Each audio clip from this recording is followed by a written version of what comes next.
₹1,500 की आइसक्रीम। कुछ ऐसा संयोग हुआ कि मुझे एक पार्टी में जाना पड़ा। वहाँ भी कुछ ऐसा संयोग हुआ कि दोस्तों मित्रों के प्यार भरे उल्हानों का सम्मान करते हुए मैंने एक प्लेट आइसक्रीम खा ली। आइसक्रीम वाकई बहुत बढ़िया थी। उसमें केसर, ड्राई फ्रूट्स वगैरह बहुत कुछ पड़ा था। मन हो रहा था कि एक और आइसक्रीम खा ली जाए। संयोग कुछ ऐसा हुआ कि कुछ और मित्र पार्टी में आए। मैं उनसे बतिया रहा था कि बेड़ा आइसक्रीम लेकर हाजिर हो गया। दोस्तों ने आइसक्रीम ली और मुझे भी लेने के लिए कहा। मेरे मुंह से ना अवश्य निकला, पर हाथ में आइसक्रीम की प्लेट थी।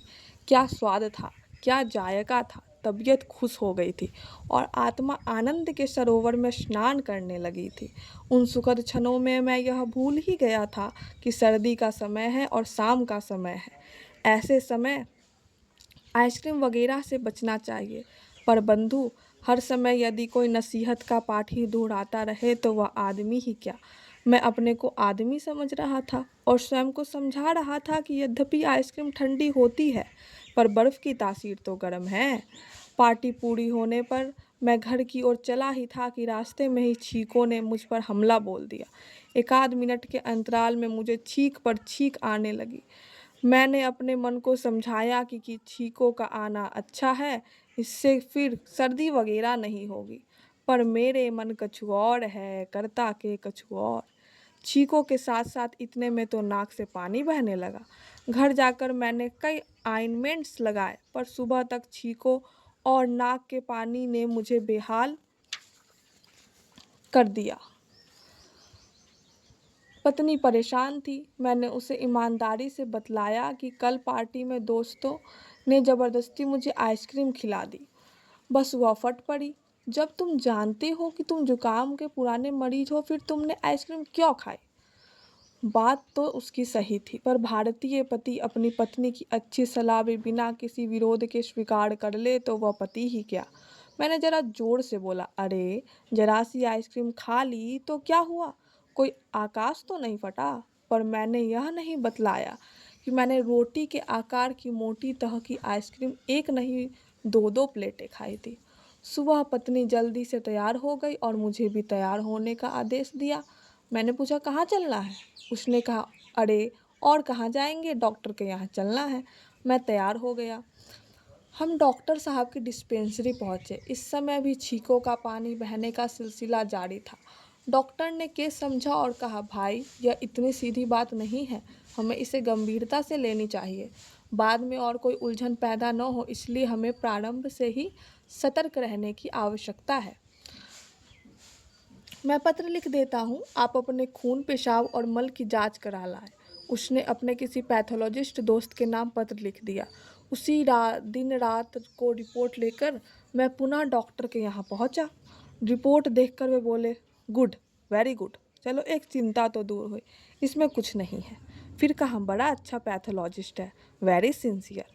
मुझे बाद में पता चला कि दोनों के बीच कट कमीशन का संबंध है। प्रसन्नता के साथ ही डॉक्टर का चेहरा गंभीर हो गया।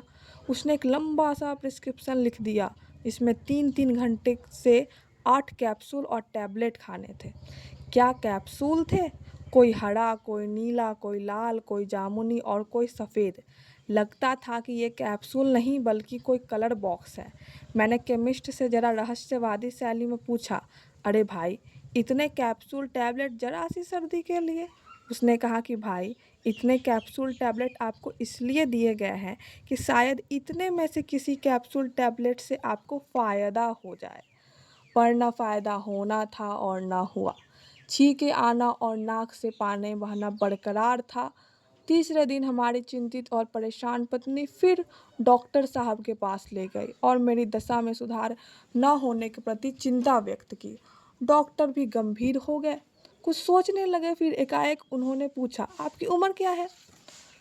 मैंने कहा, 40 वर्ष। डॉक्टर के चेहरे पर मुस्कान आ गई। ऐसा लगा कि उनकी सारी परेशानी दूर हो गई। उसने गंभीरता से कहा, मुझे शक हो रहा है कि कहीं आपको डायबिटीज़ तो नहीं। प्रायः 40 साल की उम्र में यह बीमारी हो जाती है, पर चिंता की कोई बात नहीं है। अगर शुरुआत में यह समझ में आ जाए तो इसका इलाज संभव है। यद्यपि यह सिर्फ कंट्रोल किया जा सकता है। ऐसा करें कि मैं एक पत्र लिख देता हूँ, आप वहाँ जाकर फास्ट एवं पोस्ट लंच की ब्लड शुगर जांच करवा ले आए। फिर हम देखते हैं कि यह जुकाम आपको कितने दिन परेशान करता है। बहरहाल उन्हीं के परिचित पैथोलॉजिस्ट के यहाँ जाकर मैंने दोनों टेस्ट कराए।